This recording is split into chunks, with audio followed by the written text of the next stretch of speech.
is quite a strong indicator to look at in terms of Bitcoin's price at the moment. Hopefully everything is going smoothly on the back end there. I can never really tell with YouTube. It says 8 live viewers. That's just insanity to me. That's basically impossible, isn't it? I post a video, it gets way more views than that in the first few minutes. So I think YouTube has totally screwed me over. I'm really gonna have to try another channel, I guess. This is kind of depressing. There's more likes than viewers right now. YouTube is definitely fucking with me. That's ridiculous. Anyways, aside from YouTube being a total piece of crap here, one of the other things I wanted to go do, I had actually drawn this up. Looks like again, generally I try to stay focused on just the horizontal trading ranges. I don't like to switch bearish until the trend is like noticeably shifted. I prefer to go long, stay long, and take profits in each of these steps, which is what had happened for us at this point. So I haven't jumped into any new positions effectively, but the signals could be kicking in now. So if we look a little bit closer, get rid of some of the rest of the noise that's in there, and remember that we are watching the 200 simple day moving average, this green line here, going up, and the EMA bands, which is the bear claw. You can go onto TradingView. If you type bear claw, this is a free indicator that we've made and give away. It's just stacked exponential moving averages. And here we, again, I suspect we're going to come down to test the $63,000 area. That would be really nice. And it would be also great to see a retest of the 200 simple day moving average. So currently, these are the two areas that I'm going to look for to take positions on the long side again, and effectively play with some levy again. Although I don't suggest that. Trying to crawl your way back up the mountain is not always the most inspiring, but nonetheless, these two areas here between 60 and 62,000, I think are great areas to keep an eye on. For instance, we'll take a look at Fetch. Fetch has been forming what appears to be an accumulation channel right between the 200 and 314 simple day moving averages. This, again, green line 200, blue line 314. You can also see how it's very likely that over the next week or two, the 200 simple day moving average, the top of the EMA bands are going to be right at the top of the range, and the bottom of the bands here for the 314 day effectively represent the very bottom of this trading range. So there's a few things that are starting to align there within the stars of Fetch that say that this is likely an accumulation trading range as well.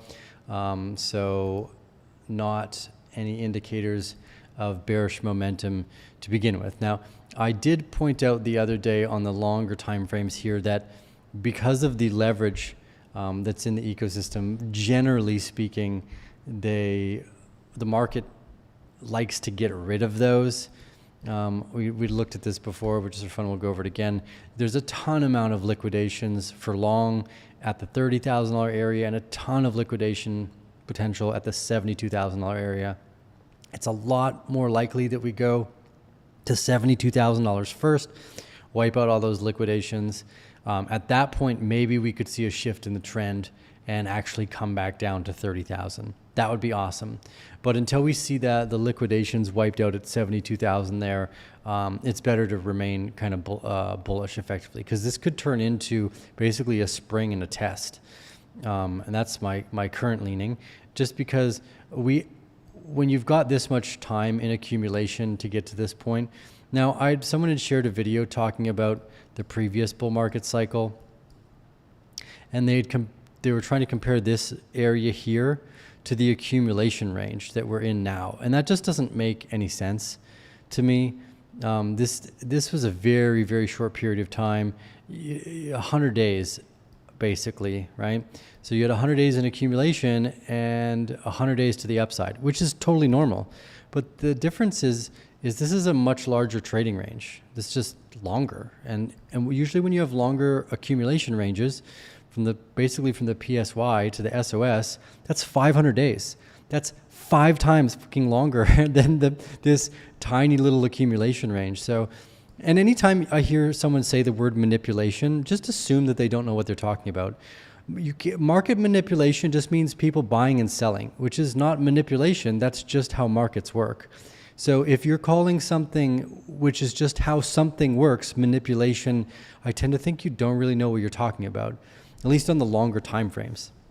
Maybe in shorter time frames, sure, you could say people manipulated it. But if you go back and look at my videos, here in January, we'll go back in time. In January of 2020, I was bearish as fuck. I was so bearish here in January because I was convinced that there was a bioweapon that had been released from a lab, whether on purpose or by accident, and nobody was fucking paying attention. I was wearing a mask in January. Now, I realized later on that masks wouldn't help really, but in January when I was reading the data that was coming out of MediRev and some of the stuff that was going on, I was worried early, and I was actually short Bitcoin here in January, and I stayed short all the way until around $5,000. And I went long again around 6,300. You can go back, look at those videos. Luckily, YouTube hasn't decided to delete all my stuff yet, so it's still there. You can check it out. But to call things like that manipulation is silly. That's human emotion selling Bitcoin, which causes the price to go down. Now, you could say maybe COVID was a manipulative tactic and propaganda, and that, of course, I will agree with you with. I will agree on that with you, but for price movements, that's not how this works. If there is demand, the price will go up. And if there is more supply than there is demand, the price will go down. That's not manipulation. That's just how markets fucking work. I always hate when people do that. It's just use a different word then if you mean something else. But to me, if you're saying the word manipulation because there's a large amount of people selling because they're scared, it just signals to me that you probably don't know what you're talking about. Nonetheless, the other thing I wanted to point out too is we're following this potential widening megaphone pattern here. And I want to note that we only dipped right back inside of it for like a second. And there's a bunch of confluence that's going to be taking place here where we have the 200 simple day moving average that's moving right up to the top of the rising accumulation pattern. So this could just be part of the bullish momentum. I don't want to switch to bearish in my momentum when you have 400 days in accumulation. Whereas again, because one of you guys had shared the video in the private group, if you look back here, this was only 100 days of accumulation. You can't even compare these two. They're not the same. If you think a 1x and a 5x are the same thing, you have, again, no idea what you're talking about. But if you make really cool, so I won't go into that too much because the Bear Den knows what I was talking about already. But nonetheless, I don't think that these are the same. I don't think that you're going to have a huge market dump necessarily. And if we do, it'll be after we go to like the 72 to maybe even $80,000 range, because this could turn into distribution still. I don't think that it has yet, but let's just for fun go over the same conjecture I had talked about in the previous videos, which was the idea that the market price structure might do something like this: come back down, move up to the top of the trading range, make a big FU wick up to 80K to try to scorch everybody out, get everybody long, and then go into a distributional tactic to come back down and really test the demand zone of the ETF and where all that extra leverage is on the bottom. I could see that story taking place, but for the moment, we're still in the trading range, and we had left 500 days of accumulation.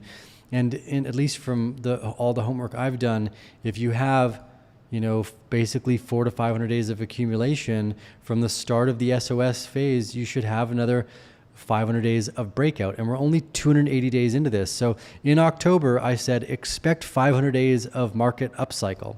So we're halfway through that. I don't want to switch trend, even though again, being okay, Fetch is a great example because Fetch, most of the entries for Fetch were down here at around 35 cents. You're up 10x. Be defensive with profits. We've actually already entered into distribution, already had redistribution, and could be moving into a new accumulation range for Fetch. And it looks like this on multiple assets, not all of them, but some of them. Let's take a look at Psi here as well on the larger time frame. We actually see a very, very similar story. So if you've been following along Psi, we had this beautiful kind of falling wedge that moved us into October. This is October 2023 when we said go long literally everything. We've already had an SOS, a reaccumulation, into another reaccumulation, distribution, redistribution, and I think that we're moving into reaccumulation again. So this type of repeating pattern, again, if we look at Fetch and go back into January 2023, when we focused on them, the first part of this bull market cycle, because it was up even higher, you had big 200 days of accumulation, followed by a little bit less, about 100 days of the up cycle, so slightly half there, which doesn't bode well for the argument I was just making. But this is also not Bitcoin. This is a much higher volatility-based asset. But here you see long-term accumulation, reaccumulation, distribution, followed by accumulation, followed by reaccumulation into massive cycle markup, then distribution, redistribution, and then again, I think likely that we're going to see some type of accumulation take place here within the box. So I don't think we're done yet. I don't think the bull market's over just because it took so much time for us to get here. The market players don't really want that. The Ethereum ETF was just approved and there's billions of dollars flowing into that, although I believe it was like a quarter of what was actually moving into Bitcoin moved into the Ethereum ETF. So it's clearly not the same beast. It's not the same amount of interest there, but it's still a lot of money. So that's the general kind of consensus point that I'm hitting at the moment. If you look at Solana here too, Solana, we have breakout of the first reaccumulation range. If you go back and watch the videos here in October, we say go long literally fucking everything. We were seeing market cycle breakout. Capo was bearish as fuck there, saying Bitcoin was going to 10 grand. It was wild. Good times. We went up almost 6 to 10x from that. We had two clear reaccumulation ranges, reaccumulation.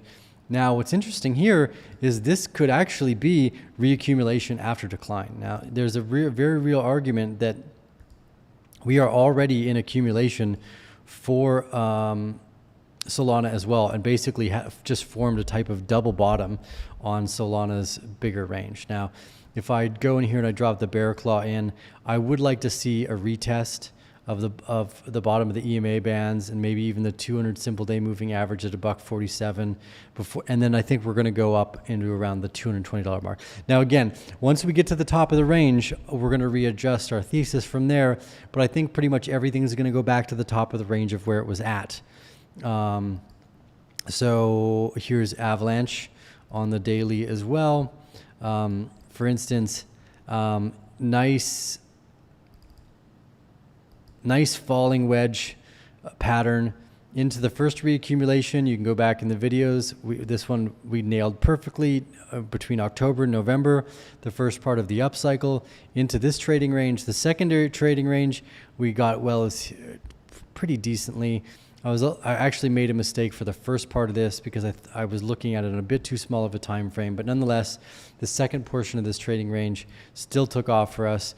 Then we went into distribution, redistribution, and now I think we're in reaccumulation and at the top of the trading range and about to move into the SOS phase. So I think Avalanche is probably going to rip to around $40 in the very short future as well. Same with Near. Get rid of some of the oscillators there. I can probably even get rid of the bear claw for now. It's just there for my own personal use, really. Here with Near, hundreds of days of accumulation, first part of the SOS and the backup phase into a nice horizontal reaccumulation range.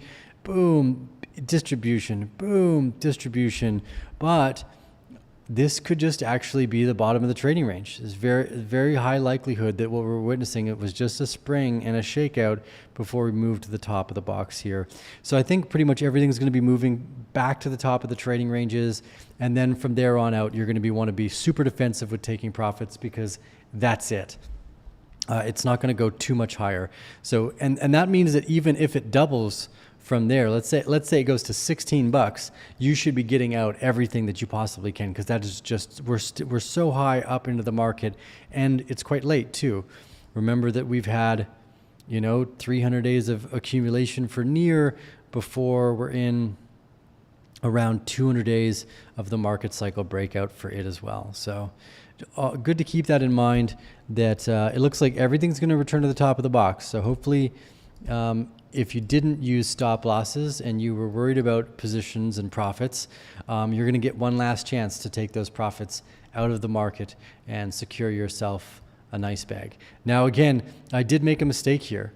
I want to note, because I thought spring test moving into SOS, and then right here in the private newsletters, I said, put your stop losses in, because I could be wrong, but this looks like it was going to go bullish, because I thought this was a spring. But ultimately, again, it wasn't. And then we got just shoved down to the bottom here of the trading range for near, but we're still in the range. So probably back to the top. And then again, once you get to the top of the box, use stop losses, be defensive with profits, and then everything works out just fine, because we're in the bull market still. So nothing has changed. Render, not looking as nice, but still looking like we could form a double bottom here. I suspect we're going to at least move to the middle of the box for render. They haven't been doing a whole lot. I'm seeing more come out of near and fetch for that particular narrative and storyline anyways, but excuse me, drinking a little bit of a ginger beer over here.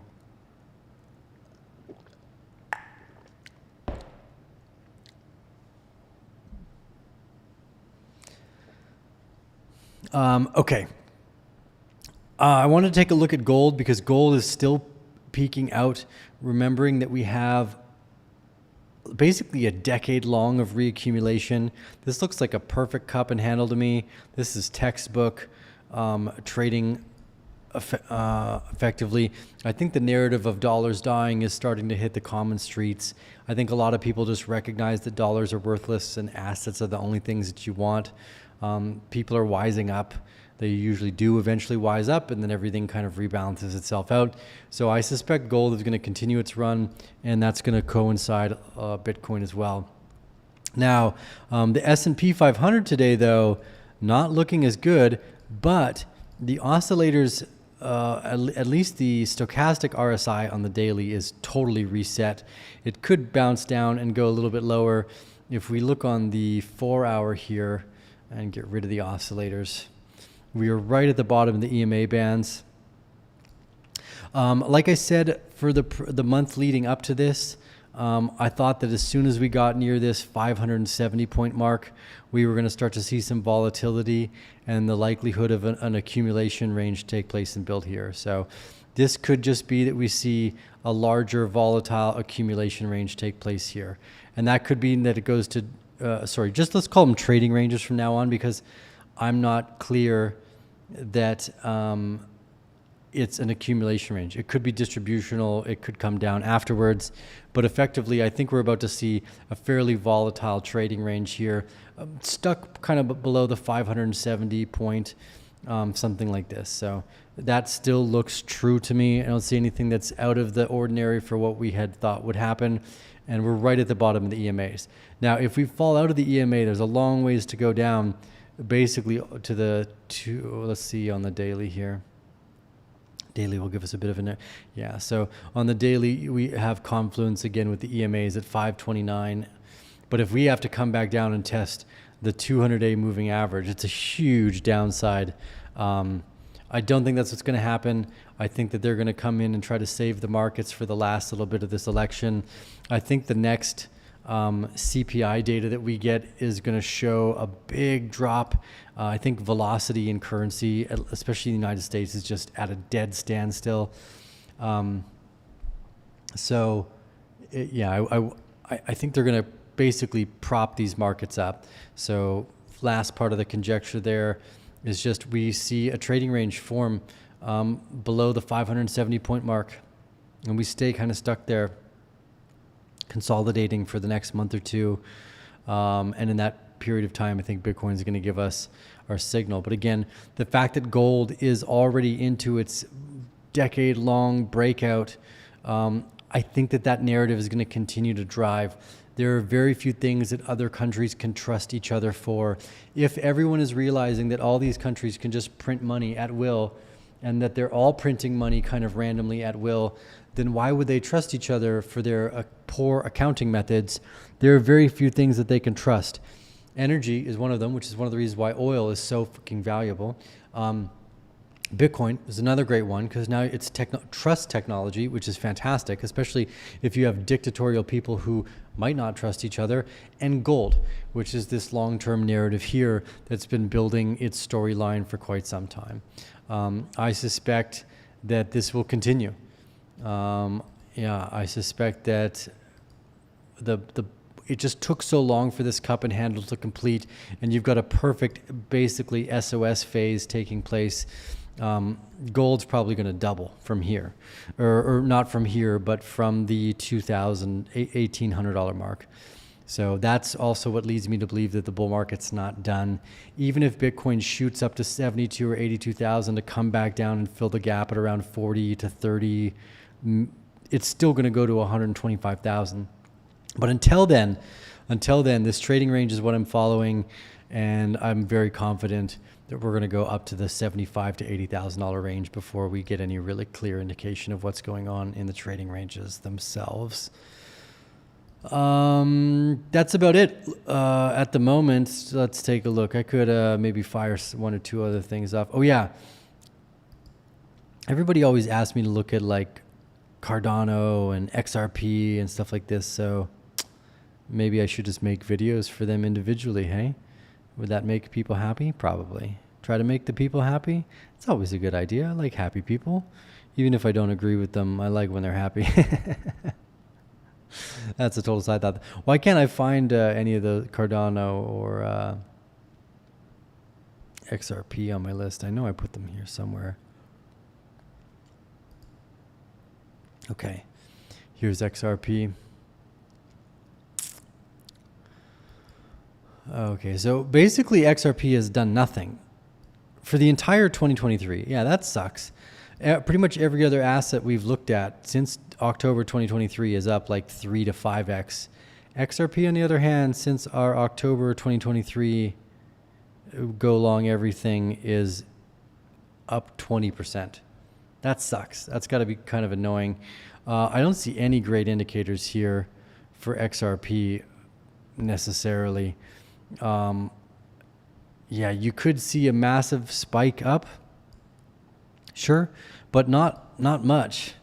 Like, I don't see it going, like, even if XRP were to do its amazing thing, like, you'd be lucky if you got a 2x out of it at this point. So I don't know. I could make an argument that maybe this is a spring, and if we hold above the EMA bands here, we're going to at least go up to back to the 80 cent area. It just doesn't look good. You know, we were basically halfway into the bull market, and XRP is only up 20% since the start of the bull market. So it just doesn't look good. Investors don't like that. They'd be looking for something that's actually moving. Cardano here, very interesting to see again just how much distribution came in for Cardano, because Cardano is all the way back into its trading range. So people, once this happens, like bigger investors, they're looking for safe profits, right? So let's say you're in Cardano since October 2023, when we mentioned you had only a 2x to the high. You know, Bitcoin has outpaced that.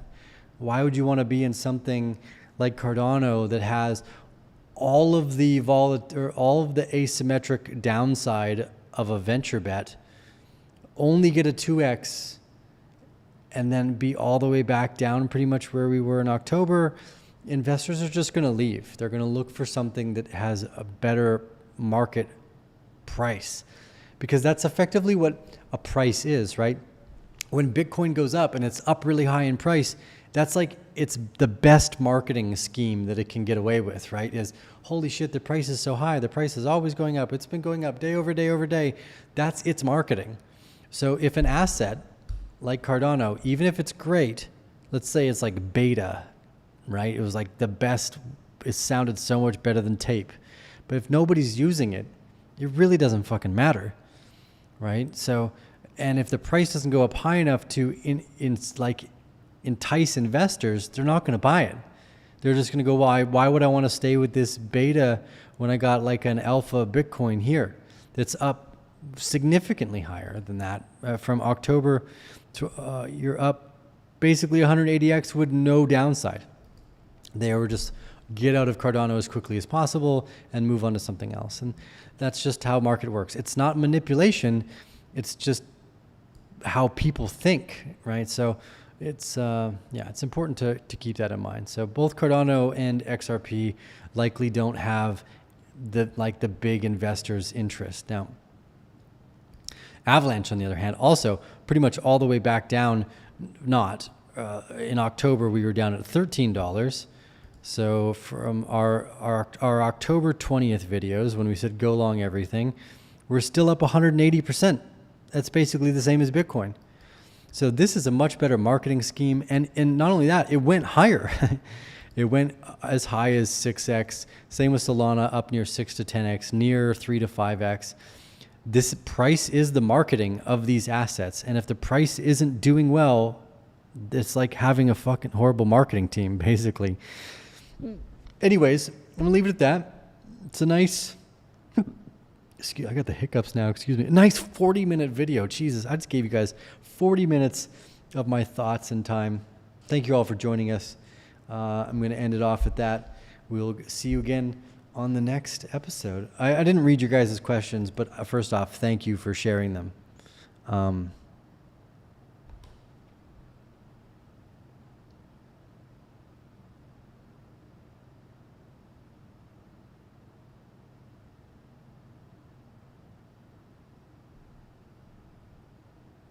Oh, wait, why didn't I not?